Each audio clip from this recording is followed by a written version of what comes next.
हाँ, तो कैसे हो यार। आज अपन चैप्टर का क्विक रिवीजन करेंगे केमिकल बॉन्डिंग का। अपन बनाएंगे वन शॉट नहीं, सुपर शॉर्ट सीरीज। अपन से तेज कोई नहीं पड़ेगा। एक क्विक सा रिवीजन कर देते हैं केमिकल बॉन्डिंग में। सबसे पहले अपन आते हैं लैटिस एनर्जी पे। भाई लैटिस एनर्जी क्या होता है हिंदी में बोले तो? लैटिस एनर्जी क्रिस्टलाइन सॉलिड्स के जब मेजर ऑफ एनर्जी है, जब बॉन्ड्स आपस में बाइंड होते हैं, दो बॉन्ड्स बनते हैं, तो जो एनर्जी रिलीज या अपन कंज्यूम करते हैं उसको लैटिस एनर्जी बोलते हैं। Okay, lattice energy chemical bonding में कैसे काम की है? लैटिस एनर्जी डायरेक्टली प्रोपोर्शनल है चार्ज के। Okay, charge and lattice energy is inversely proportional to size. ठीक है, समझ गए तुम? अब energy release by formation of bond between cation and anion, वो है अपनी लैटिस एनर्जी। ओके ठीक है, ये तुम समझ गए। अब अपन दूसरी चीज पे आते हैं, फजान्स रूल। भाई सब ने फजान्स रूल नाम तो सुना है, पर कहीं ना कहीं अपन भूल जाते हैं। तो फजान्स रूल्स अपने को बताता है कोवेलेंट कैरेक्टर के बारे में। Covalent character present in ionic bond.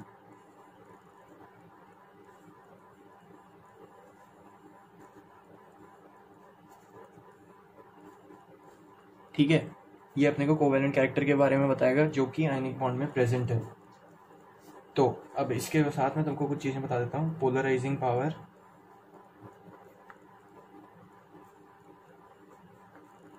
अगर इंक्रीज होगी तो साइज ऑफ कैटायन डिक्रीज होगा। ओके, यानी कोवेलेंट कैरेक्टर। पोलराइजिंग पावर मतलब तुम बड़े बड़े नाम सुन के डर मत जाना। पोलराइजिंग पावर मतलब कोवेलेंट कैरेक्टर अगर बढ़ेगा तो मतलब साइज कम होगा। ओके, पोलराइजिंग पावर बढ़ेगी तो चार्ज ऑफ कैटायन भी बढ़ेगा, यानी +3 +2। समझ गए? अब पोलराइजिंग पावर बढ़ेगी तो उसके साथ साइज ऑफ एनायन बढ़ेगा, यानी तुम्हारा आयोडीन, क्लोरीन, फ्लोरीन, ब्रोमीन, ये सब जितने बड़े होंगे उतना कोवेलेंट कैरेक्टर ज़्यादा होगा। आयोडीन का सबसे ज़्यादा, उससे कम ब्रोमीन का, क्लोरीन का सबसे कम, और फ्लोरीन का आयनिक की बॉन्ड्स बनाता है। फिर जितना ज़्यादा कोवेलेंट कैरेक्टर, पोलराइजिंग पावर, उतना सूडो नोबल गैस कॉन्फ़िगरेशन।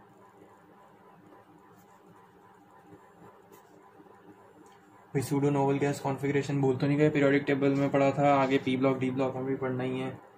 यानी अपना complete S2 D10 F14 P6, जैसे zinc 2+, cadmium 2+, mercury 2+, gold, silver.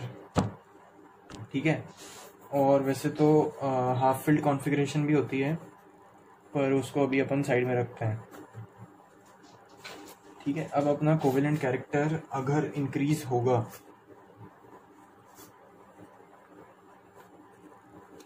तो सॉल्युबिलिटी बढ़ेगी, मेल्टिंग बॉइलिंग पॉइंट बढ़ेगा, एंड कलर इम्पार्ट होगा।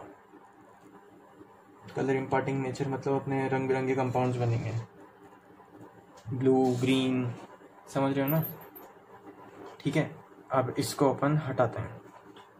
ओके, सो अब अपन आते हैं फॉर्मल चार्ज पे। फॉर्मल चार्ज क्या है भाई? Valence electron minus lone pair electron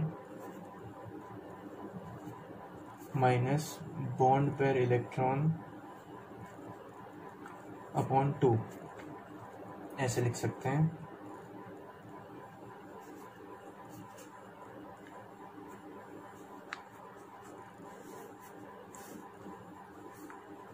ठीक है,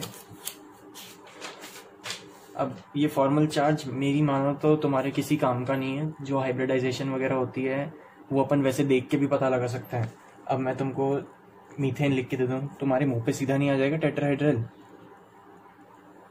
और अगर तुम्हारे मुंह पे नहीं आ रहा तो भाई साहब तुम जाके ढंग से पढ़ो, एक बार पहले ढंग से पढ़ के आओ, फिर वन शॉट पे क्विक शॉट में रिवीजन करना। ओके, सो अब अपन सीधे आ जाते हैं वीबीटी पे। भाई वीबीटी क्या होती है, फुल फॉर्म बताओ? Valence bond theory. ये लिखने की जरूरत नहीं है। इसमें क्या होगा, covalent bond forms by overlapping of atomic orbitals.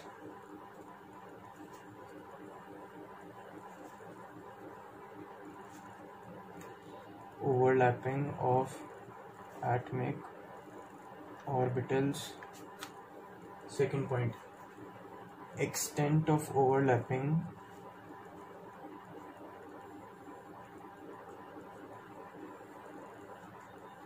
is directly proportional to strength of bond. भाई जितना ज़्यादा एक्सटेंट ऑफ ओवरलैपिंग होगा बॉन्ड उतना ही स्ट्रांग होगा, उतना ही क्लोजली बाउंड होगा. सोचने वाली बात है. और उतनी ही ज़्यादा होगी बॉन्ड एनर्जी और उतनी ही छोटी होगी बॉन्ड लेंथ. भाई ये इन्वर्सली प्रोपोर्शनल है बॉन्ड लेंथ के. जितनी ज़्यादा बॉन्ड एनर्जी उतना छोटा बॉन्ड लेंथ. खुद सोचो अगर बॉन्ड ज़्यादा स्ट्रांग होगा तो वो बॉन्ड अपने आप को आपस में सेंट्रल एटम के चिपका लेगा, तो बॉन्ड लेंथ उतनी ही कम होती जाएगी. पास पास पास और पास आ जाएंगे, एकदम टाइटली बाउंड हो जाएंगे. ओके. और हाफ फिल्ड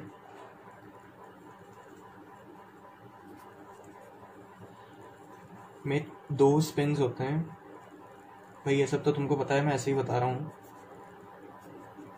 एक ऊपर एक नीचे. एक ऑर्बिटल में एक ऊपर और एक नीचे हो सकता है, ना दोनों ऊपर हो सकते हैं ना दोनों नीचे हो सकते हैं. भाई ये सब तो तुमको पता है. यहाँ अगर वन शॉट पढ़ रहे हो तो ये सब तो पता हो गई.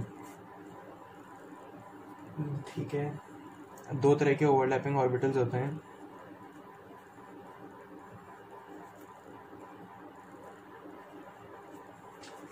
लोगों के मन में नाम बज रहे होंगे, फिर भी अपन लिख देते हैं. एक्सियल यानी हेड ऑन हेड, या फिर साइड वाइज पैरेलल ओवरलैपिंग. ठीक है भाई. एक्सियल में बनता है सिग्मा बॉन्ड, पैरेलल में बनता है पाई बॉन्ड. ठीक है. ये होती है लेटरल ओवरलैपिंग. भाई ये सब सबको पता है. ओके. अब इसके बगल में मैं तुमको ये बता ही देता हूँ. भाई ये है सिग्मा बॉन्ड का फॉर्मेशन. ये स्फेरिकल शेप का होता है. ये हमारा सिग्मा बॉन्ड. इसको बोलते हैं एस एस ओवरलैपिंग. भाई एस सब शेल है, एस एस की ओवरलैपिंग है स्फेरिकल शेप का. ऐसे देखेगा, सबको पता है. तो ठीक है. उसके बाद आती है अपनी दूसरी तरह की ओवरलैपिंग, एस पी ओवरलैपिंग.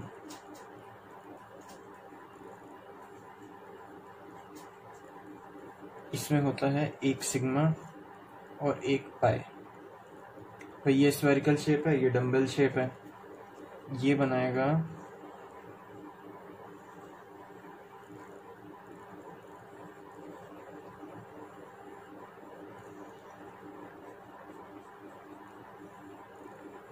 ये बन गया हमारा सिग्मा बॉन्ड.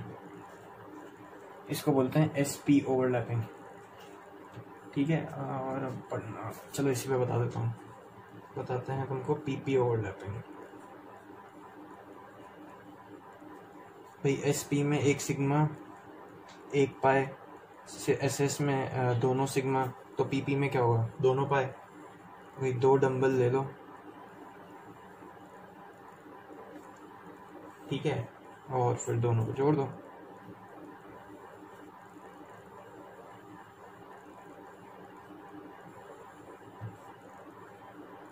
ये हो गई हमारी पी पी ओवरलैपिंग.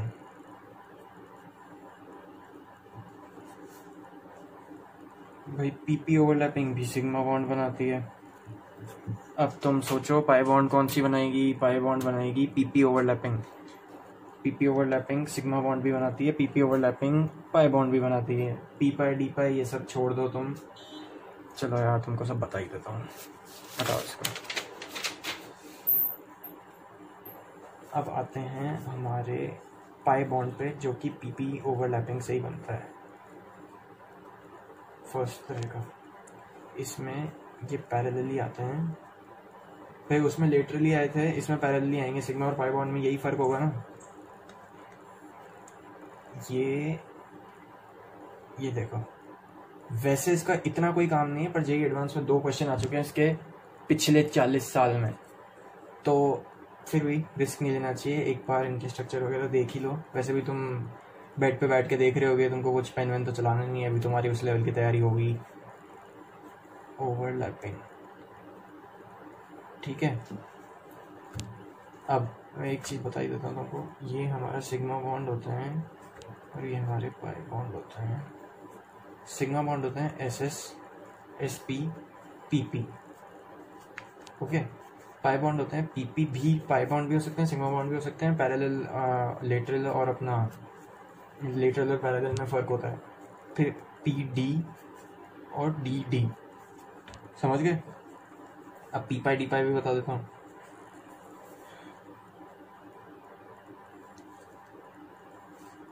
इसमें क्या, एक पी ऑर्बिटल लो और एक डी ऑर्बिटल। अभी डी ऑर्बिटल को प्यार से डबल डम्बल शेप बोलते हैं, तुम फूल पत्ती जो बुलाना चाहो वो बुला सकते हो। ये बनाता है, भाई मेरे को तो फूल ही लगता है ये।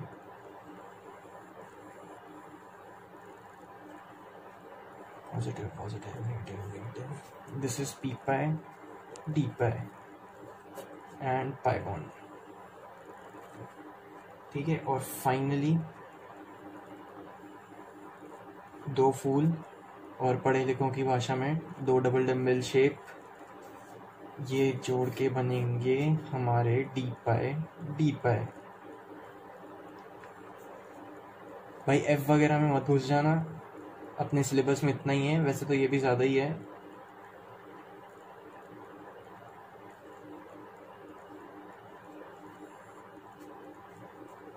ये भी पाई बॉन्ड बनाएगा, ये भी डी पाई कहलाएगा। कूल। उसके बाद अब मैं तुमको एक चीज़ बता देता हूँ यहाँ, अपन अगले बार टेट्राहेड्रल वगैरह तुमको सारी ज्योमेट्रीज और शेप्स बताऊंगा, तो एक बात जान लो, लोन पेयर रिपल्शंस ज़्यादा होते हैं loan pair bond pair repulsion से, और ये ज़्यादा होते हैं बॉन्ड पेयर रिपल्शन से, ठीक है। अब हाइब्रिडाइजेशन मतलब तो पता है ना, कैसी बात कर रहा हूँ। हाइब्रिडाइजेशन प्रिडिक्ट करने के लिए एक फॉर्मूला है, वैसे ये इतना काम का नहीं है, दिख जाती है हाइब्रिडाइजेशन। मैं कभी ये फार्मूलाज यूज़ नहीं करता, और मैं वही आप लोगों से भी चाहता हूँ ये फार्मूला तो यूज़ ना ही करो, वैसे ही दिख जाती है हाइब्रिडाइजेशन, ठीक है। Valency on central atom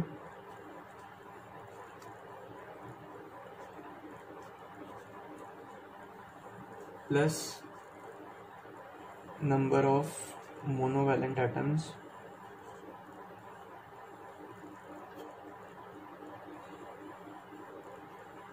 plus minus charge on cation या एनआयन, ठीक है। ये सिंपल सा फॉर्मूला है, अगर किसी को फॉर्मूले लगाने हो, रटने की इच्छा हो तो ये रट ले, बाकी समझना ही हो तो फिर समझने के लिए तो आपको फिगर देख के आना चाहिए,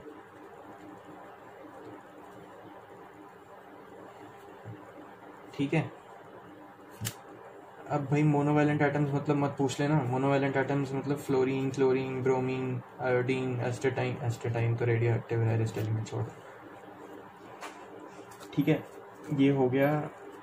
अब इसके बाद अपन आते हैं, हाँ भाई हाइब्रिडाइजेशन प्रेडिक्शन का फॉर्मूला मिल गया तुमको। अब तुमको एक चीज़ बता देता हूँ, अपने हाइब्रिडाइजेशन चालू करने से पहले, ये है हमारा प्लेन, ये हैं अपनी इक्वेटोरियल पोजीशंस ऊपर और नीचे। यहाँ अगर मैं फ्लोरीन और यहाँ क्लोरीन एंड ये भी क्लोरीन, तो कुछ नोटिस करा तुमने, ज़्यादा electronegative atoms occupy equatorial positions,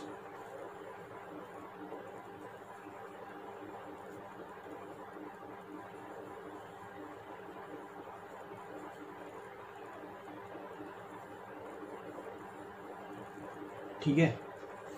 और ये वाली जो है अपनी प्लेन में, ये हैं एक्सियल पोजीशंस, भाई वो इक्वेटोरियल है तो ये तो एक्सियल होगी।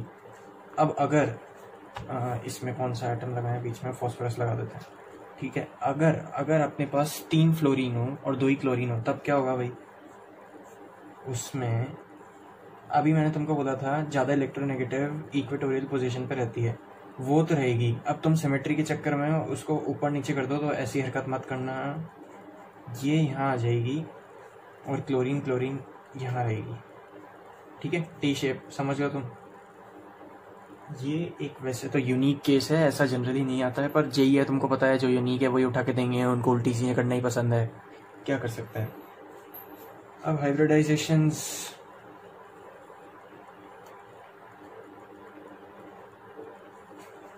हाइब्रिडाइजेशन सबको आती है, फिर भी मैं जनरल आइडिया सबका फटाफट फटाफट दे देता हूँ।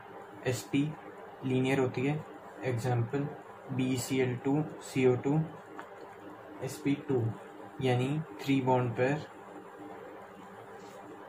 ये होती है ट्राइंगोनल प्लेनर,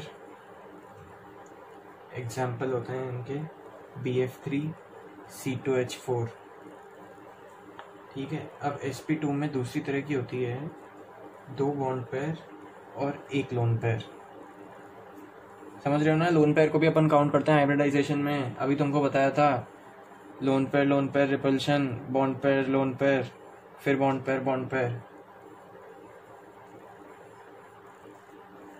ठीक है, इसके एग्जाम्पल सोचो, इसके एग्जाम्पल मैं बताता हूँ तुमको। SnCl2, हाँ भाई, इसका शेप ट्रायंगुलर प्लेनर नहीं होता है, इसका शेप होता है वी शेप या बेंट शेप या एंगुलर शेप, जो तुम बोलो।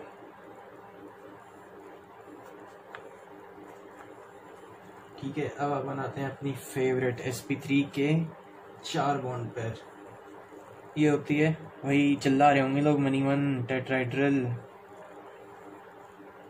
ठीक है, एग्जाम्पल हो CH4 फेवरेट, CCl4, SiCl4, भाई कार्बन सिलिकॉन ऊपर नीचे p ब्लॉक।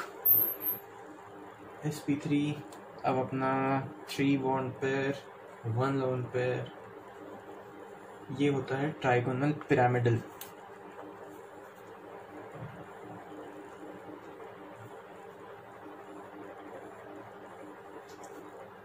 इसके एग्जाम्पल्स हैं अमोनिया, ये 1 लोन पेयर, फॉस्फोरस फ्लोराइड, ये इसके 1 लोन पेयर। ठीक है, इसका शेप वही ऐसा कुछ होता है, तुम विजुअलाइज कर पा रहे हो या नहीं कर पा रहे हो। यहाँ लोन पेयर होता है और यहाँ ये पिरामिड होता है।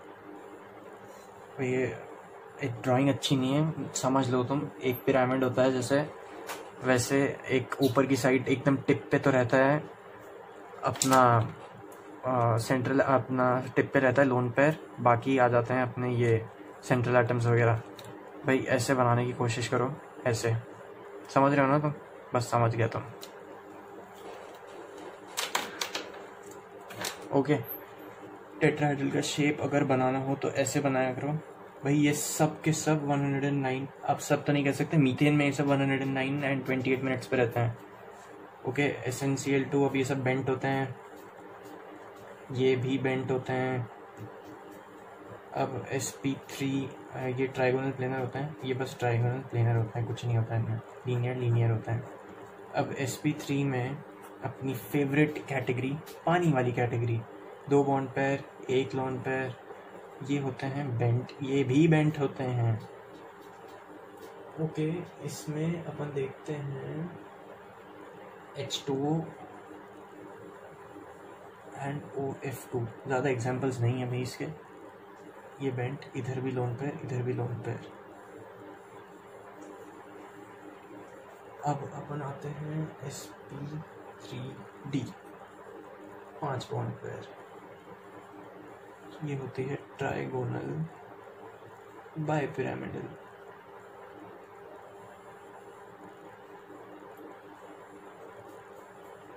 PCl5 PF5, भाई अभी एग्जांपल दिया था तुमको, ये सब ट्राइगोनल बाइपिरामिडल है। ये ट्राइगोनल एंड दिस इज ऊपर एंड नीचे बाइपिरामिडल, क्योंकि यहाँ पिरामिड जैसा बन रहा है, देख रहे हो ना तुम। इनको ऐसे ऊपर से नीचे तक जोड़ देंगे तो 2 पिरामिड, एक पिरामिड ऊपर एक पिरामिड नीचे।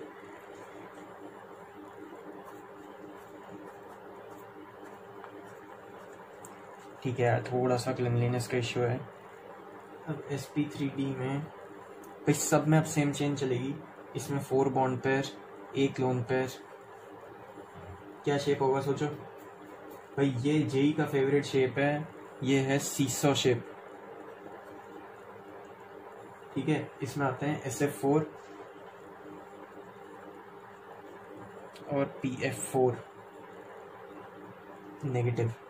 भाई इसका शेप होता है सीसॉ, देखा है? सीसॉ को टेढ़ा कर दो, ये है सीसॉ, इधर एक बच्चा बैठा है, इधर एक बच्चा बैठा है, नीचे स्टैंड्स, और ये है लोन पेयर। ये सल्फर का लोन पेयर समझ लो, और चारों तरफ फ्लोरीन लगे हुए हैं, फ्लोरीन फ्लोरीन फ्लोरीन, बीच में सल्फर सेंट्रल एटम। ये होता है सीसॉ शेप। भाई ये जेई वगैरह में बहुत पूछते हैं, नीट का मेरे को आइडिया नहीं, जेई में तो बहुत पूछते हैं। उसके बाद sp3d, 3 bond pair, 2 lone pair. भाई इसका शेप होता है टी शेप्ड। भाई ये भी बहुत फेवरेट है जेई की। इसमें आता है ClF3 और IF3। भाई ये रेयर मॉलिक्यूल से बनते बहुत कम है, क्योंकि क्लोरीन, आयोडीन, ये सब अपने लोन पेयर वैसे डोनेट करना चाहते ही नहीं है। भाई नॉन मेटल है, वो एक सिंगल इलेक्ट्रॉन लेके स्टेबल नीचे की अपनी ऑक्टेट कंप्लीट करेगा, या फिर अपने इलेक्ट्रॉन्स डोनेट करता फिरेगा। भाई मेटल थोड़ी है। फिर भी ये रेयरली बन जाते हैं। ये टी शेप्ड होता है, ये टी, बस टी शेप्ड। ये 3 फ्लोरीन फ्लोरीन फ्लोरीन फ्लोरीन, ये क्लोरीन यहाँ लगा हुआ है, यहाँ एक लोन पेयर, यहाँ एक लोन पेयर। ये डिस्टॉर्ट नहीं करता है, बिल्कुल सीधा टी बना रहता है। एक्चुअली डिस्टॉर्शन के कारण ही टी बनता है, फिर भी ओके। अब अपना आता है sp3d।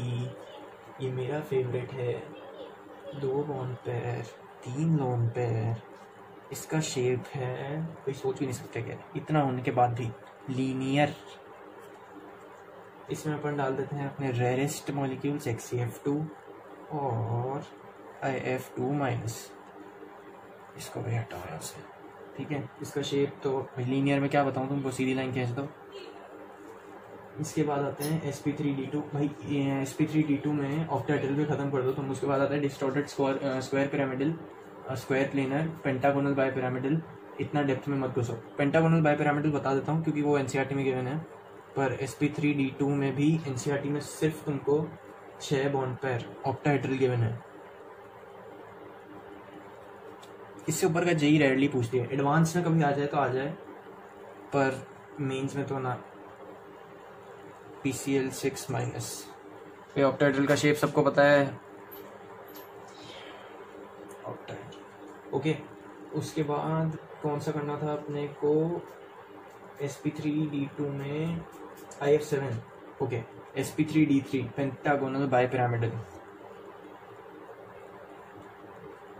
7 bond pair, pentagonal bipyramidal, IF7। भाई आयोडीन ने फ्लोरीन को 5 इलेक्ट्रॉन्स डोनेट कर दिए। ये rarest of the rare case है, पर फिर भी होता है।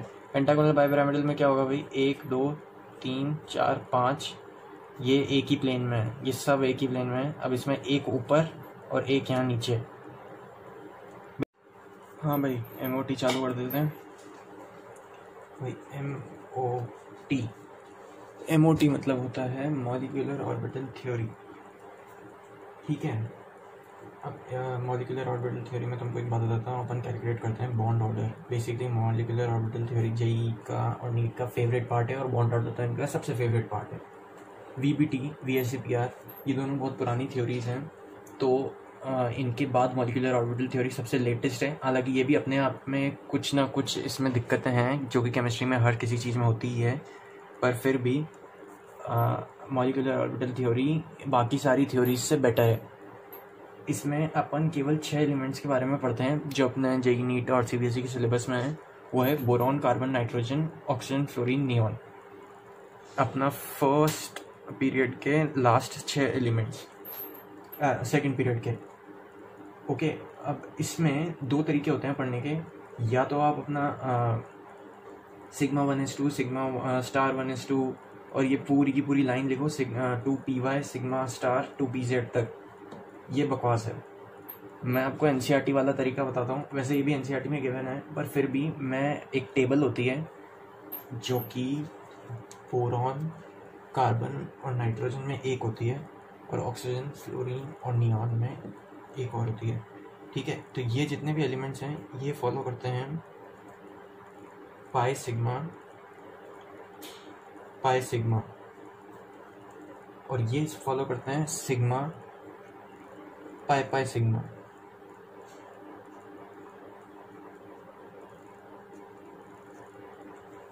ठीक है, अब ये क्या है, ये है सिग्मा 2p, ये है पाई 2p, ये है सिग्मा 2p, ये है पाई 2p। ये दोनों एंटी बॉन्डिंग के ऑर्बिटल्स हैं। अरे इसके नीचे भी वैसे दो होते हैं एसएस के, सिग्मा 2s, इसके नीचे 1s भी होता है, हाइड्रोजन वगैरह में होता है, छोड़ो। ओके, इसमें भी ये तो सेम ही होता है, सिग्मा में तो सब में एक ही होता है, सिग्मा 2s, ये एंटी बॉन्डिंग, इसका ये पाई एंटी बॉन्डिंग, इसका ये पाई एंटी बॉन्डिंग। थोड़ा सा कॉम्प्लिकेटेड अभी दिख रहा होगा, पर इतना कॉम्प्लिकेटेड है नहीं। ये अपने को कोचिंग वगैरह में वैसे नहीं पढ़ाते, फिर भी मुझे यही पसंद आया, तो मेरे से तो यही पढ़ लो यार। बाकी कोई दिक्कत हो तो एनसीईआरटी वगैरह या फिर अपने कोचिंग के नोट्स जाकर रेफर करो।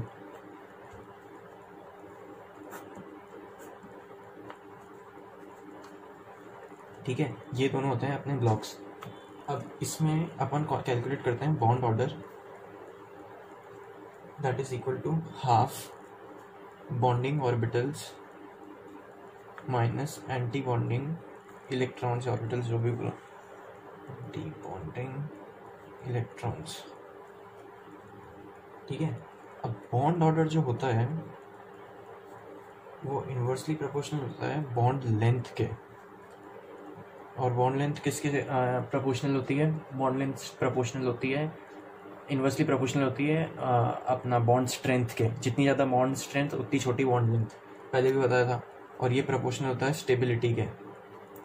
भाई जिसका जितना ज़्यादा बॉन्ड ऑर्डर उसकी उतनी ज़्यादा stability. 3 is greater than 2.5 is greater than 1.5 is greater than 1। अब समझ गया ना तुम, या 0 तक जाऊँ? समझ जाओ यार। ठीक है, अब ये बात तो तुमको समझ में आ गई। अब ये बॉन्ड ऑर्डर का ये फॉर्मूला याद कर लो भाई। अब ये है क्या और ये डब्बे क्या हैं भाई, ये समझाता हूँ तुमको।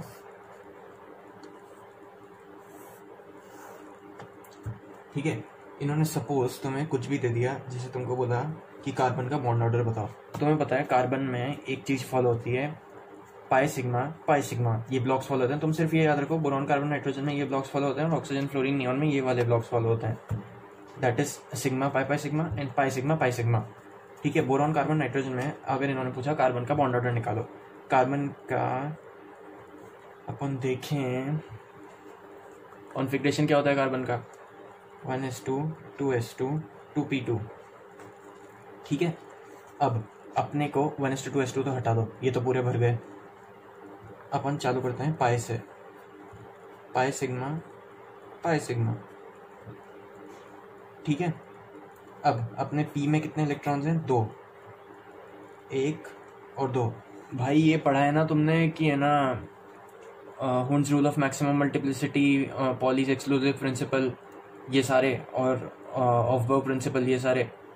भाई उस हिसाब से अपना एक इलेक्ट्रॉन अगर 2 हैं तो एक एक करके आगे वाली ऑर्बिटल्स में जाएंगे। यहाँ पैर मत कर देना दोनों को, डायमैग्नेटिक हो जाएगा वो। अब अपने को कार्बन के बारे में ये पता चला कि कार्बन पैरामैग्नेटिक है, कार्बन सिंगल मॉलिक्यूल।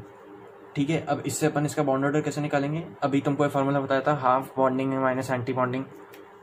तो हाफ, भाई बॉन्डिंग कितने हैं? बॉन्डिंग 2, एंटी बॉन्डिंग है ही नहीं, ये एंटी बॉन्डिंग ऑर्बिटल होता है 2। 1 बॉन्ड ऑर्डर 1 है भाई, तुम जाके नेट पे सर्च कर लो, तुम चाहे अपने घटिया तरीकों से निकाल लो, बॉन्ड ऑर्डर 1 है। ये बहुत सिंपल है। अब ऑक्सीजन, फ्लोरीन, नियॉन, अच्छा ऑक्सीजन का भी बता देता हूँ भाई। ऑक्सीजन पैरामैग्नेटिक है, ये चीज़ रट लो तुम। ऑक्सीजन का 1s2 2s2 2p2 2p4 okay. अब 1s से 2s तो अपने भर गए, अपने को देखना है 2p4।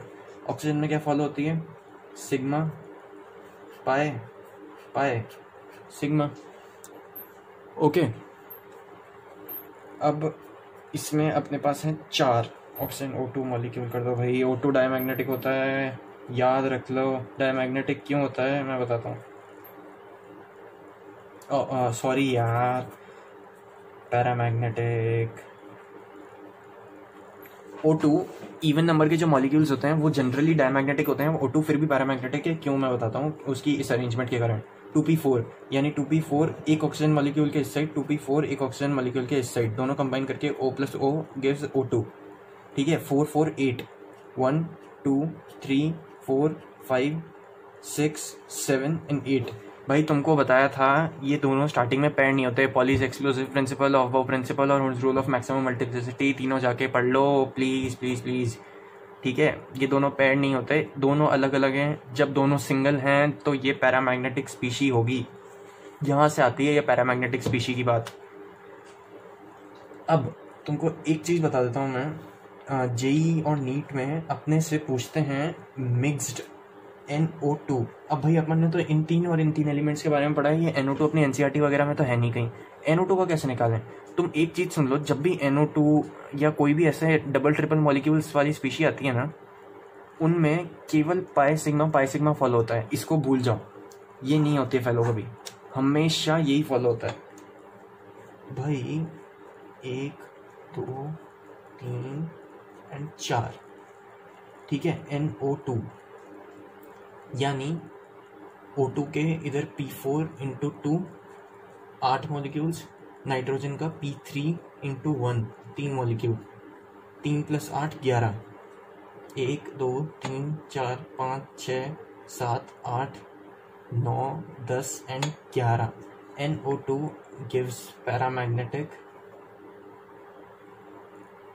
Bond order half into bonding 6 minus anti bonding. भाई ये एंटी बॉन्डिंग है, ये एंटी बॉन्डिंग है 5, ये एंटी बॉन्डिंग है -5 is equal to half into 1 यानी हाफ 0.5 है इसका बॉन्ड ऑर्डर। ऑक्सीजन का बॉन्ड ऑर्डर क्या है भाई, तुमको बताना ही भूल गया।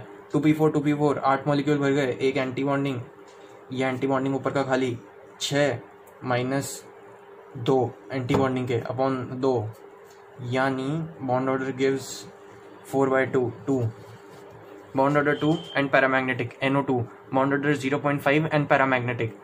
इससे अपने को क्या पता चला बॉन्ड ऑर्डर से, इससे अपने को ये पता चला कि O2 जो स्पीशी है वो ज़्यादा स्ट्रॉन्ग है, ज़्यादा स्ट्रॉन्ग बॉन्ड्स हैं उसके NO2 से, ज़्यादा स्टेबल भी है NO2 से। आप इन जनरल भी देखो, पर इन जनरल अपने को पता कैसे चलेगा, बॉन्ड ऑर्डर से। बॉन्ड ऑर्डर जितना ज़्यादा, इसका 0.5 इसका 2, उतनी ज़्यादा स्टेबिलिटी। अभी तुमको बताया था ये। ठीक है, इससे अपन बॉन्ड लेंथ भी पता लगा सकते हैं कि इसकी बॉन्ड लेंथ कम होगी O2 की और NO2 की बॉन्ड लेंथ ज़्यादा होगी। जेई में आपसे ये रेयरली पूछेंगे, जेई या नीट में, कि नीट में तो काफ़ी बार पूछ लेते हैं कि बॉन्ड ऑर्डर क्या है। जेई में बहुत रेयरली पूछेंगे बॉन्ड ऑर्डर क्या है। वो आपसे पूछ लेंगे, उन्होंने आपको 4 ऑप्शन दे दिए, इन सब में से सबसे ज़्यादा स्टेबिलिटी किसकी है, स्टेबिलिटी किसकी है, या फिर सबसे छोटी बॉन्ड लेंथ किसकी है, सबसे ज़्यादा बॉन्ड लेंथ किसकी है। तो आपको बॉन्ड ऑर्डर निकालना पड़ेगा भाई।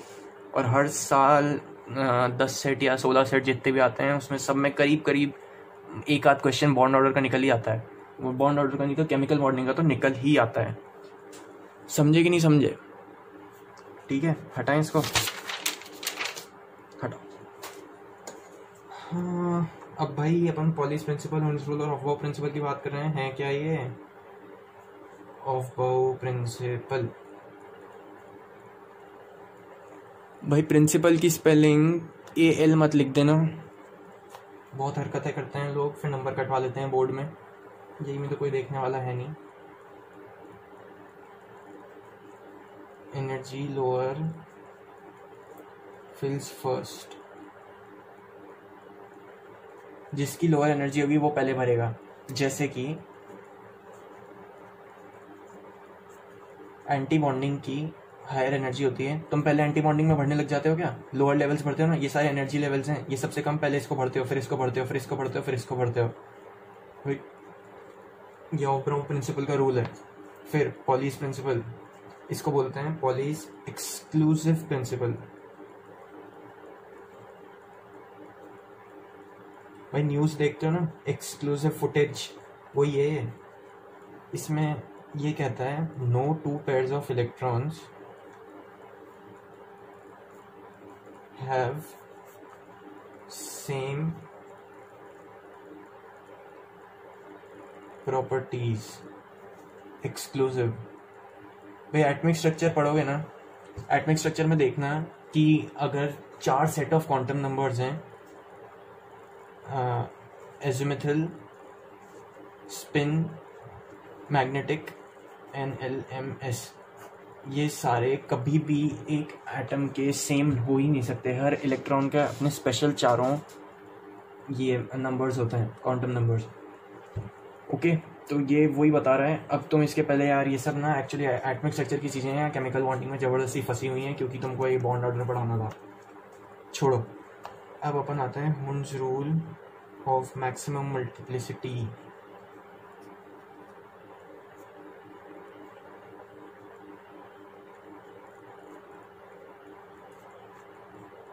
ओके, ये बताता है कि अगर अपने पास P है, 3 इलेक्ट्रॉन्स हैं, ये D F हर जगह लगता है, 3 इलेक्ट्रॉन्स हैं, तो वो ऐसे भरेंगे, ना कि ऐसे भरेंगे, ना ही ऐसे भरेंगे, समझ रहे हो ना? या फिर ऐसे यहाँ कचरा कर दो तुम। हमेशा अगर ऐसे इलेक्ट्रॉन्स हैं तो वो सिंगुलरली एक एक करके अपनी जगह ऑक्यूपाई करेंगे। ये है Hund's rule of maximum multiplicity. Okay, ये भी तुम एटॉमिक स्ट्रक्चर में ही पढ़ोगे, इनको भूल ही जाओ तो बेटर रहेगा। अब तुमको बॉन्ड ऑर्डर का अगर नॉर्मल तरीका जानना है तो वो sigma 1s2 sigma star 1s2 sigma 2s2 sigma star 2s2 pi 2px is equal to pi 2py sigma 2pz pi star 2px pi star 2py। यार ये मैंने याद कर लिया, मैं इसको भुला नहीं पा रहा। और वही कुछ चीज़ें चाहते हैं अपन भुला नहीं पाते, छोड़ो। ये है MOT का वैसे बेसिक ऑर्डर, आपको रिवाइज तो हो ही गया होगा, मैं इसको यूज़ करके नहीं दिखा रहा। ओके, अब अपन आ जाते हैं डाइपोल मोमेंट पे। भाई डाइपोल मोमेंट ढंग से आता है इलेक्ट्रोस्टैटिक्स में क्लास 12th की। फिर भी यहाँ अलग तरह का डाइपोल मोमेंट है, वहाँ अलग तरह का डाइपोल मोमेंट है। इसका है म्यू वेक्टर, ये इसका साइन है। ओके, इसका फॉर्मूला है mu is equal to q into d. भाई क्यू इंटू डी क्या है? Charge on atom q into internuclear distance d and this is q. Charge तो क्यू है इनका, ये तो सिंबल याद कर लो तुम, चार्ज मतलब क्यू। अब डाइपोल मोमेंट बताता क्या है? ये tells the percentage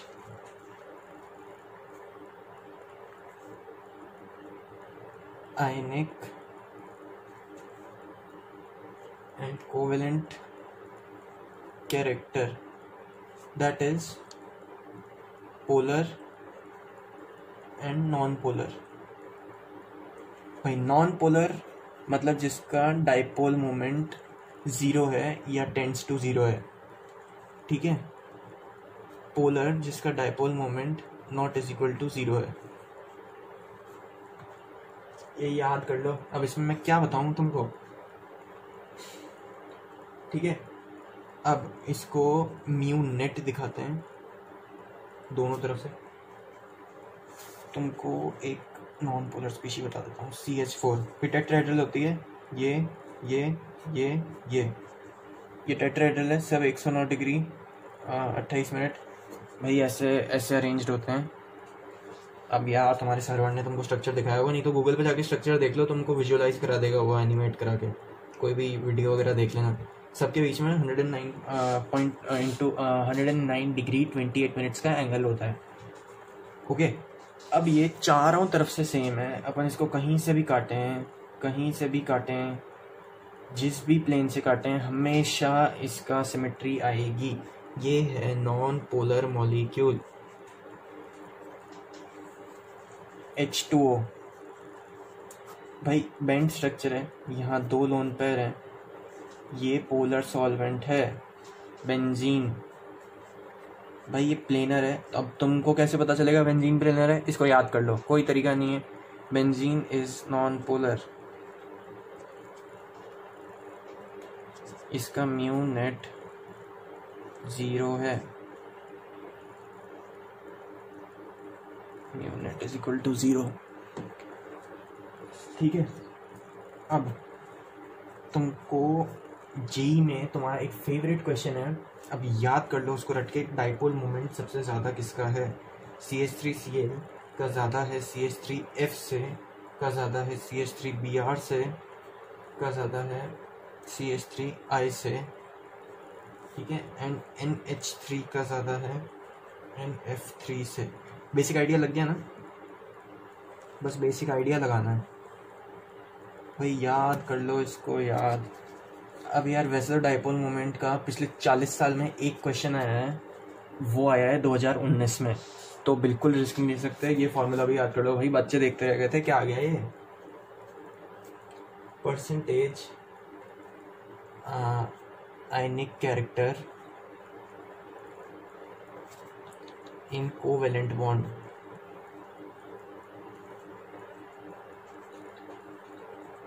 equals observed dipole moment upon theoretical dipole moment। भाई theoretical dipole moment जो थ्योरी से निकलती है, observed dipole moment जो एक्सपेरिमेंटली निकलती है, इसको into 100। समझ गए ना? एक सिंपल सा फॉर्मूला है जो कि बिल्कुल काम तो आता नहीं है ना, किसी को याद रहता है, फिर भी याद कर लो। ऐसे लिख देना, observed dipole upon theoretical dipole moment into 100। बस ये है परसेंटेज आयनिक कैरेक्टर, छोटे से छोटा लिखो ताकि याद रहे। ठीक है, और क्या बता सकते हैं इसमें? बस यार ज़्यादा कुछ नहीं है इसमें बताने के लिए, इसको तो ख़त्म करो। हाँ भाई, तो हम डाइपोल मोमेंट पढ़ चुके हैं, अब हम पढ़ेंगे बॉन्ड एंगल। बॉन्ड एंगल भी जेई की मतलब ठीक है, हर 2-4 साल में एक क्वेश्चन आता है। 2-4 साल से ना यार 40-40 साल में एक क्वेश्चन आते हैं, उस हिसाब से ठीक है। बॉन्ड एंगल भाई, बॉन्ड एंगल क्या होता है? बॉन्ड एंगल होता है बॉन्ड के बीच का angle. sp3 is greater than sp2 is greater than sp। भाई क्या भाई बॉन्ड एंगल, इसका 109 डिग्री 28 मिनट, इसका 120 डिग्री, इसका 180 डिग्री। भाई ये जनरल है, ये जनरल है, बाद में दिक्कतें आती है, उसके लिए ड्रेगोस रूल है। ठीक है, आगे बता दूंगा बाकी सब।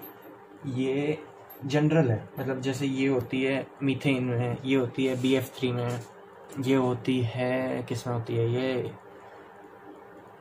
तुम समझ लो LIF, LICL, NAF। ठीक है ना, सिंगल बॉन्डिंग। अब ये कैसे पता चलेगा? ये होगा हाइब्रिडाइजेशन ऑफ सेंट्रल एटम, यानी लोन पेयर बॉन्ड एंगल कम। भाई जितने ज़्यादा लोन पेयर उतना कम बॉन्ड एंगल, क्योंकि वो आपस में रिपेल करना चालू कर देता है। Lone pair on central atom किस पे भाई साहब? उसके बाद अब अपन lone pair of central atom, भाई लोन पेयर को ऐसे दिखा देता हूँ, तुम भूल जाओगे LP क्या है।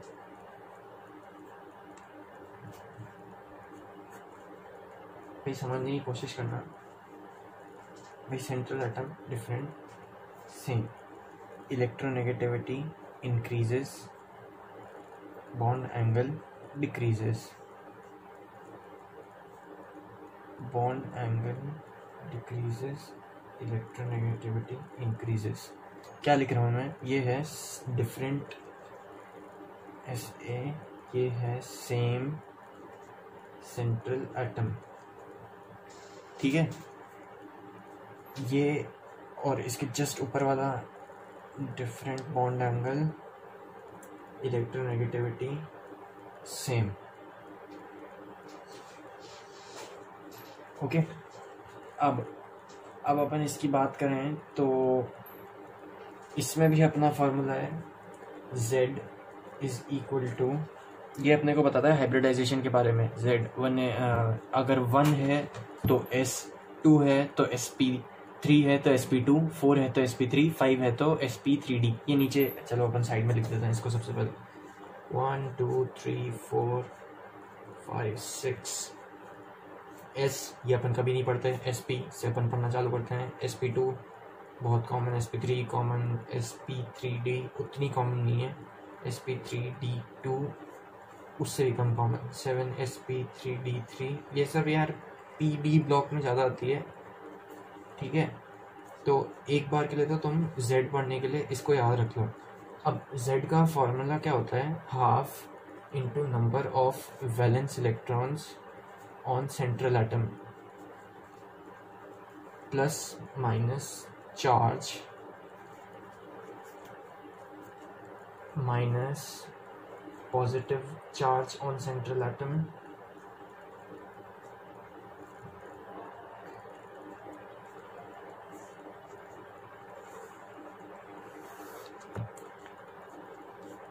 ठीक है, समझ गए ना, plus number of monovalent atoms.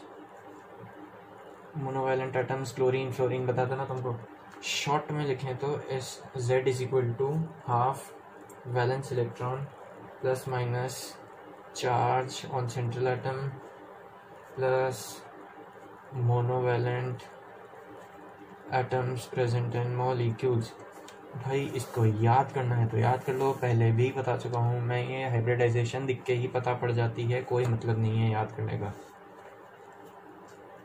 Okay, अब NO2 CH4 H2O NH3 और OCl2, इनके तुम बॉन्ड एंगल्स याद ही कर लो भैया, बहुत पूछती है जेई, और याद करने के अलावा कोई तरीका नहीं है। 109 degree 28 minutes, H2O 105 degree, ammonia 107.5 degree और OCl2 111 डिग्री। अब अपन आ जाते हैं ड्रेगोस जनरलाइजेशन पे। ड्रेगोस जनरलाइजेशन क्या होता है, एनसीईआरटी वगैरह में तो घास काट रखी है, मैं तुमको बता देता हूँ।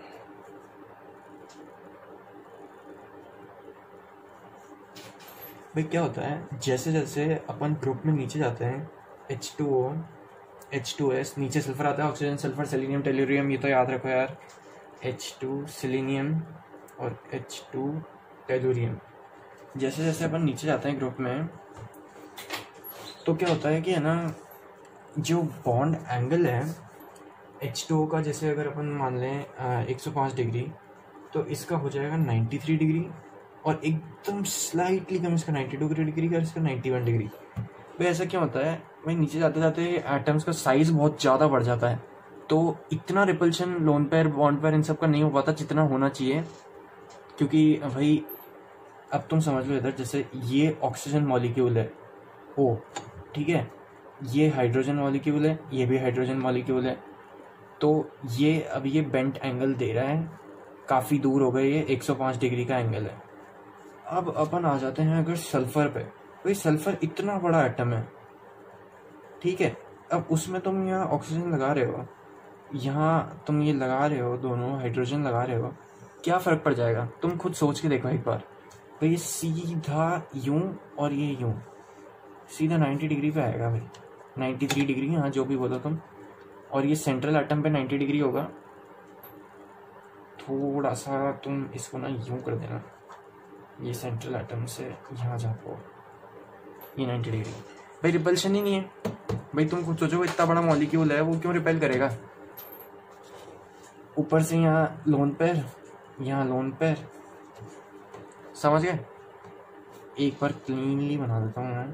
भाई ये ऑक्सीजन, ये सल्फर, ऑक्सीजन का छोटा मॉलिक्यूल, सल्फर का बड़ा मॉलिक्यूल, ये हाइड्रोजन, ये हाइड्रोजन।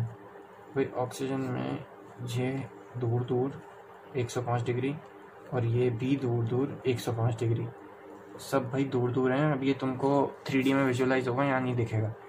ठीक है, अब यहाँ आ जाते हैं अपन, इसके लोन पेयर जो हैं ऐसे, ये सब आपस में क्लोज पैक्ड हैं, ये ऐसे, ये एक हाइड्रोजन, ये दूसरा हाइड्रोजन, ये 90 डिग्री 93 डिग्री है, ठीक है, ये भी 90 डिग्री, ये भी 90 डिग्री। ठीक है, समझ गए। सिर्फ इतना खेल है कि सल्फर, सेलेनियम, टेलुरियम, इनके साइज बड़े हैं इसलिए रिपल्शंस कम है। रिपेल करने के लिए चीज़ें ही नहीं है, रिपेल किसको करेंगे। And same goes with NH3 PH3 SeH3 NTeH3।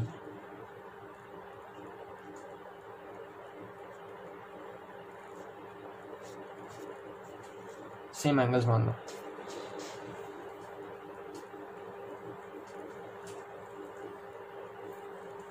ये एस्टेंटाइन और ये आर्सेनिक एंड एंटीमनी होंगे। अब एंटीमनी SB, कोई सेंस है इस बात की? तुम्हें बहुत लगानी पड़ेगी इस साल। खैर फिर भी यार तुम मुझे एक बात सोच के बताओ, ये है एंटीमनी, SB कहाँ है? तुम लैटिन नेम अगर यूज़ करते हो तो लैटिन नेम ही लगाओ, ग्रीक नेम लगाते हो तो ग्रीक नेम ही लगाओ। ये अजीबोगरीब दो नाम क्यों याद करवाते हो? खैर उस मुद्दे पे किसी और दिन बात करेंगे, अभी अपनी पढ़ाई चालू रखते हैं। ओके, ये ड्रेगोस जनरलाइजेशन एक बार के लिए आप समझ गए, किसी काम का नहीं है, जेई में कभी क्वेश्चन नहीं आता है, बस बताने के लिए बता दिया है। ओके, अब अपन आते हैं टाइप्स ऑफ वॉन डर वाल फोर्सेस। ये है वही काम कीजिए, जेई हर साल क्वेश्चन निकाल के कहीं से भी खोद के निकाल के दे देती है। Types of van der Waals forces. भाई मैं उसी फील्ड में बोल रहा हूँ, वो बच्चे नहीं बोलते क्लास में टीचर की पूछते हैं गुड मॉर्निंग मैम। भाई गाने गाते हैं सारे गाने। अरे खैर छोड़ो यार। वॉन डर वाल फोर्सेस भाई होते हैं अपने 1 2 3 4 और 5 तरह के। पहला आयन डाइपोल, दूसरा डाइपोल डाइपोल,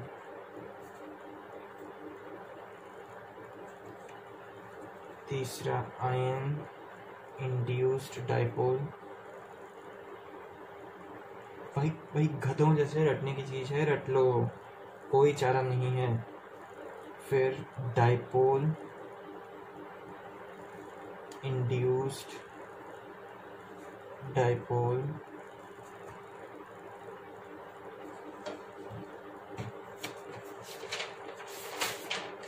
फिर आएगा इंस्टेंटेनियस डाइपोल,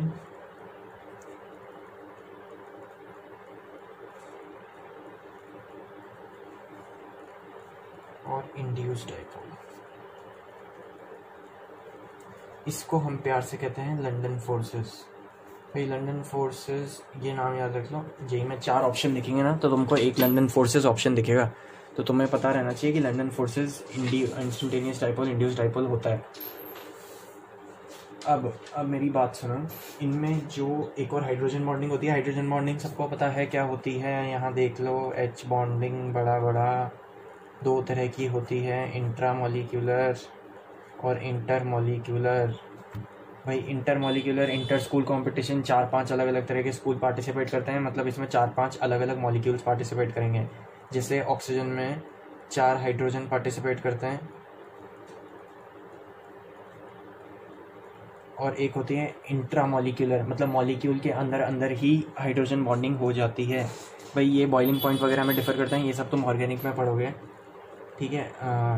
ये इंटरनल होती है। ओके, अब तुमको इसका एक प्यारा सा एग्जांपल दे देता हूँ इंटरमोलिक्यूलर का। एसिटिक एसिड विनेगर नाम से है वो घटिया बदबू वाली चीज़, हाँ बड़े चाव से खाते हो उसको तुम लोग। खैर ये होता है COOH,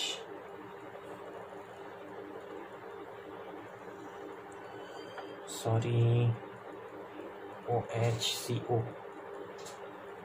ठीक है। इसको हटाओ, इसको यहाँ लगाओ COOH CH3। अब ये जो बॉन्डिंग हो रही है ना, ये ऑक्सीजन और हाइड्रोजन के बीच में, ये हाइड्रोजन बॉन्डिंग है, इसीलिए ये डाइमर के फॉर्म में रहता है, डाइमराइजेशन। ये सब फिर कभी पढ़ेंगे ऑर्गेनिक में, अभी इसको हटाओ। मैं तुमको बस हाइड्रोजन बॉन्डिंग का एक छोटा सा फील दे रहा था। ओके, तो अब लंडन फोर्सेस पे आते हैं। अब हाइड्रोजन बॉन्डिंग की बात क्यों की? क्योंकि हाइड्रोजन बॉन्डिंग इन सारी बॉन्डिंग से ज़्यादा टफ होती है। सबसे पहले नंबर आता है हाइड्रोजन बॉन्डिंग का, उसके बाद नंबर आता है आयन डाइपोल का, फिर नंबर आता है डाइपोल डाइपोल का, फिर नंबर आता है आयन इंड्यूस्ड डाइपोल का, फिर नंबर आता है डाइपोल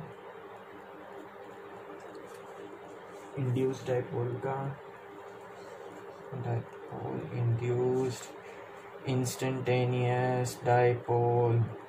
भाई इतने बड़े बड़े नाम, इतने बड़े। ठीक है, अब यही वंडरवॉल फोर्सेस इससे भी करीब होती है। खैर उसके बारे में अभी पढ़ते हैं, वंडरवॉल फोर्सेस के बारे में। वंडरवॉल फोर्सेस ये सारी तरह की होती हैं, 1 2 3 4 5 6। वंडरवॉल फोर्सेस से हाइड्रोजन बॉन्डिंग हमेशा स्ट्रॉन्ग होती है। ठीक है, अब ये आयन डाइपोल, अब ये भाई हैं क्या? ये पांचवें तो तुमको मैं बताना ही भूल गया। आयन डाइपोल होता है सोडियम और क्लोरीन, जैसे ये हैं आयन और डाइपोल, ये टेल नेगेटिव टेल पॉजिटिव, ये एकदम स्ट्रॉन्ग बॉन्ड होता है। तुम फील कर रहे हो NaCl का बॉन्ड स्ट्रॉन्ग तो होता ही है बहुत। फिर आता है ये डाइपोल डाइपोल, भाई इनमें हो जाती है हल्की सी हाइड्रोजन बॉन्डिंग, फिर भी ये नहीं अभी हाइड्रोजन बॉन्डिंग पे ध्यान मत दो, इस पे ध्यान दो। ठीक है, ये तुम देख रहे हो, ये है डाइपोल, डाइपोल मोमेंट। अब ये इस साइड खिसक रहा है। अब आयन, अब इसमें क्या होता है भाई? आयन इंड्यूस्ड डाइपोल में होता है आयन नॉन पोलर मॉलिक्यूल, यानी ब्रोमीन आएगा H+ और H, मतलब H2 मॉलिक्यूल होगा अगर उसके पास ब्रोमीन आ गया, क्योंकि ब्रोमीन नेगेटिव होता है तो वो इनके बीच में डिफरेंस क्रिएट कर देगा पॉजिटिव और नेगेटिव का। ऐसा बहुत बार होता है, अपन ऑर्गेनिक की रिएक्शंस में देखते हैं। क्लोरीन जो गैस होती है Cl2 वो Cl+ और Cl- में टूट जाती है, HCl वगैरह में इधर उधर टूट के निकल जाती है। सेम वही हरकत यहाँ हो रही है, क्योंकि यहाँ इनके पास नेगेटिव आ रहा है, तो forms del positive and del negative instead of other bond. ठीक है, अब भाई ये आते हैं सबसे घटिया वाले, घटिया मतलब यार थोड़ी सी इज्जत रखो, लंडन फोर्सेस। ये क्या होता है कि 2 H2 मॉलिक्यूल्स अगर आसपास आ गए तो इनके बीच में बहुत छोटे छोटे चार्जेस इकट्ठे हो जाएंगे। ये नेगेटिव नेगेटिव, इस साइड नेगेटिव नेगेटिव पॉजिटिव। वैसे कोई मतलब नहीं है इतनी डेप्थ में पढ़ने का, फिर भी मैं तुमको बस इन्होंने बता रखा है तो मैं भी बता देता हूँ। एकदम इंटरमॉलिक्यूलरली जो हल्का सा पॉजिटिव और नेगेटिव डिफरेंस क्रिएट हो जाता है उसको अपन लंडन फोर्सेस बोलते हैं। बहुत बहुत लाइट फोर्स होता है ये, इसको प्यार से बोलते हैं इंस्टेंटेनियस डाइपोल, इंड्यूस्ड डाइपोल। भाई हाँ, डाइपोल इंड्यूस्ड डाइपोल रह गया है। डाइपोल इंड्यूस्ड डाइपोल में होता है HCl है, अब HCl बना लेगा यहाँ डेल नेगेटिव। अगर इसके पास क्लोरीन मॉलिक्यूल आ गया तो ये क्लोरीन हो जाएगा डेल पॉजिटिव, ये क्लोरीन हो जाएगा डेल नेगेटिव। अरे अभी बात की थी उसको बताना भूल गया। ओके, ये अगर ये HCl वगैरह किसी मॉलिक्यूल के पास अगर क्लोरीन गैस आ जाए तो वो अपने आप अपने अंदर डाइपोल बना लेगी, और जैसे हाइड्रोजन में ये टूटा था ना ब्रोमीन के आने पे, सेम वैसे ही वो भी टूट जाएगा। अब क्या होगा इसमें कि अपना डाइपोल तो ख़त्म हो गया, फाइनल पार्ट्स चल रहे हैं इसके। तुमको एक इनकी बेसिक वंडरवॉल फोर्सेस की चीज़ें बता दूँगा। वंडरवॉल फोर्सेस की चीज़ें हैं भाई, surface area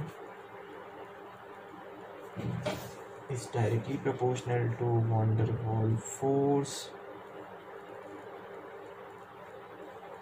is directly proportional to molecular weight या फिर एटमिक वेट, जो भी बोलो भाई। मॉलिकुलर वेट और एटमिक वेट में कभी कंफ्यूजन मत करना, तुमको उलझाने के लिए चीज़ें लिखते हैं बस। वो बॉइलिंग पॉइंट, भाई बॉइलिंग पॉइंट याद रखना। अभी जेई में एक क्वेश्चन आया था, उन्होंने पूछा था कि जिनॉन, रेडॉन, नियॉन, हीलियम, इन सब में से सबसे ज़्यादा बॉइलिंग पॉइंट किसका है? तो जो सबसे नीचे होगी सबसे ज़्यादा बॉइलिंग पॉइंट उसका होगा रेडॉन। भूल गए थे ये लोग चीज़ें। अब ये जो इनर्ट गैसेस होती हैं इनमें केवल वंडरवॉल फोर्सेस होते हैं, ना कोई आयन डाइपोल फोर्सेस वगैरह होते हैं, कुछ भी नहीं होते।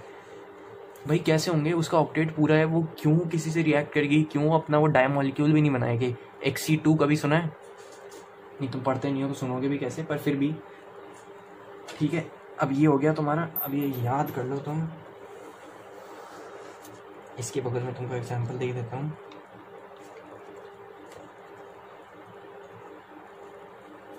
रेडॉन की बात नहीं करते, रेडियो एक्टिव है, मैं तो करता हूँ पर जगह नहीं है, ठीक है।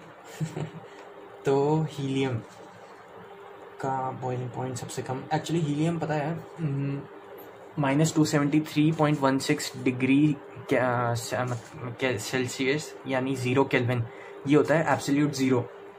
ये गैस एब्सोल्यूट ज़ीरो पे भी लिक्विड फॉर्म में नहीं होती। ये इंटरनेशनल स्पेस स्टेशन में जाके उन्होंने रिसर्च करी थी, तब भी ये उसको लिक्विफाई नहीं कर पाए थे, माइक्रो सेकेंड्स के लिए लिक्विफाई हुई थी। तो इसलिए ये मानते हैं कि -273.16 डिग्री ऐसा टेम्परेचर है जिस पे हर चीज़ लिक्विफाई हो जाती है। हीलियम लास्ट गैस आती है लिक्विफिकेशन के टर्म्स में। तो भाई साहब इसका बॉइलिंग पॉइंट कभी ज़्यादा मत कराना, ये है बॉइलिंग पॉइंट ऑर्डर। फालतू का ज्ञान तुम्हारे किसी काम का नहीं, ठीक है। हाइड्रोजन बॉन्डिंग फाइनल चीज़ और बहुत इंपॉर्टेंट चीज़। देखो यार ऐसा है, अगर तुमको ये सब चीज़ें ज़्यादा समझ में ना आई हो, फिर भी अगर तुमको कभी भी जेई में 4 ऑप्शन दिखे और उसमें एक ऑप्शन हाइड्रोजन बॉन्डिंग हो, तो 99.99% आंसर हाइड्रोजन बॉन्डिंग ही होगा। अब हाइड्रोजन बॉन्डिंग तुमको बहुत प्यार से समझाने की कोशिश करता हूँ। हाइड्रोजन बॉन्डिंग सिर्फ 3 एलिमेंट्स में होती है, फ्लोरीन, ऑक्सीजन और नाइट्रोजन। जहाँ भी तुमको फ्लोरीन, ऑक्सीजन और नाइट्रोजन दिखे हाइड्रोजन बॉन्डिंग मान लेना। क्यों होती है ये? क्योंकि फ्लोरीन, ऑक्सीजन और नाइट्रोजन पूरी की पूरी। हाँ भाई, तो हम थे हाइड्रोजन बॉन्डिंग पे और बदकिस्मती से मेरे कैमरा की बैटरी ख़त्म हो गई थी और मुझे ध्यान भी नहीं था, तो मैं बोलता चला गया और कैमरा बंद होता चला गया। कोई बात नहीं, मैं तुमको ये लिखा हुआ बता देता हूँ। हाँ भाई, हाइड्रोजन बॉन्डिंग होती है फ्लोरीन, ऑक्सीजन और नाइट्रोजन, क्योंकि ये सबसे ज़्यादा इलेक्ट्रोनेगेटिव एलिमेंट्स हैं, इसलिए हाइड्रोजन बॉन्ड का जो स्ट्रेंथ होता है वो इलेक्ट्रोनेगेटिविटी ऑफ एटम के साथ डिक्रीज करता है, डायरेक्टली प्रोपोर्शनल है उससे। ओके, फ्लोरीन, ऑक्सीजन और नाइट्रोजन, ओके ये उल्टा फुल्टा है। तुम समझ लो कि ये जो है ना ए, एच और बी, ये एक सिंपल बॉन्ड है और इससे ये बी एटम से हाइड्रोजन बॉन्डिंग है, तो हाइड्रोजन पे डेल प्लस आ गया और इस ए पे डेल नेगेटिव आ गया, इस पे भी हल्का सा डेल नेगेटिव आ गया पर उतना नहीं जितना ए पे है। ये क्रिएट करता है हाइड्रोजन बॉन्डिंग। बहुत काम की चीज़ है ये, इससे बॉइलिंग पॉइंट, मेल्टिंग पॉइंट सब कुछ डिस्टर्ब हो जाता है। ये अपन ऑर्गेनिक में ज़्यादा ढंग से पढ़ेंगे। H2O के मॉलिक्यूल में ऑक्सीजन 4 हाइड्रोजन बॉन्ड्स बनाता है। ये नॉर्मल बॉन्ड देख रहे हो ना तुम, ये नॉर्मल बॉन्ड है और ये डॉटेड लाइन हाइड्रोजन बॉन्डिंग है, जो दूसरे ऑक्सीजन वाटर मॉलिक्यूल से 2 हाइड्रोजन और 1 ऑक्सीजन कनेक्टेड है, तो 1 2 3 4 ये 4 हाइड्रोजन हो रहे हैं। ये है type of inter molecule hydrogen bonding. H2O, HF, NH3 इन सब में यही होती है। अब इंट्रा मॉलिक्यूलर, एक ही मॉलिक्यूल में हाइड्रोजन बॉन्डिंग हो रही है, ये बड़े बड़े मॉलिक्यूल्स में होती है, जैसे एसिड्स, एस्टर्स, क्योंकि इनमें ऑक्सीजन वगैरह लगे होते हैं और हाइड्रोजन बॉन्डिंग होना चालू हो जाती है। इनका बॉइलिंग पॉइंट डिक्रीज हो जाता है क्योंकि ये फटाफट उड़ने लग जाती है। समझ रहे हो? बस इतनी सी है हाइड्रोजन बॉन्डिंग और अपनी हाइड्रोजन बॉन्डिंग ख़त्म हो रही है। CH3 हाइड्रोजन बॉन्डिंग बना रही है OCH3 CH3 C, हाँ CH3CO CH3 CH3 CH3CO CH3, ठीक है। क्या है भैया? ये है ईथर। अब तुमको ये कीटोन है, एक्चुअली कीटोन मतलब भी नहीं पता तो कुछ नहीं हो सकता तुम्हारा। कीटोन से CHCl3 की हाइड्रोजन बॉन्डिंग हो रही है क्योंकि क्लोरीन इलेक्ट्रोनेगेटिव है, ऑक्सीजन इलेक्ट्रोनेगेटिव है और ये हाइड्रोजन है यहाँ, तो ये हो गई हाइड्रोजन बॉन्डिंग। तो इसलिए ये क्लोरोफॉर्म एंड एसीटोन का मिक्सचर, ये एक इसका एग्जाम्पल है, ठीक है। आई होप सो अपनी केमिकल बॉन्डिंग अब काफ़ी कुछ हद तक ख़त्म हो गई है, ये परफेक्ट है। मैं अब ज़्यादा तो टाइम नहीं लिया तुम्हारा, मैंने मेरे हिसाब से 1 घंटे के अंदर अंदर पूरा निपटा दिया है। अब इससे ज़्यादा तुमको कोई क्या करा देगा। चलो तो फिर केमिकल बॉन्डिंग ख़त्म, केमिकल बॉन्डिंग पे क्रॉस लगा देना, फाइनल रिवीजन भी हो गया।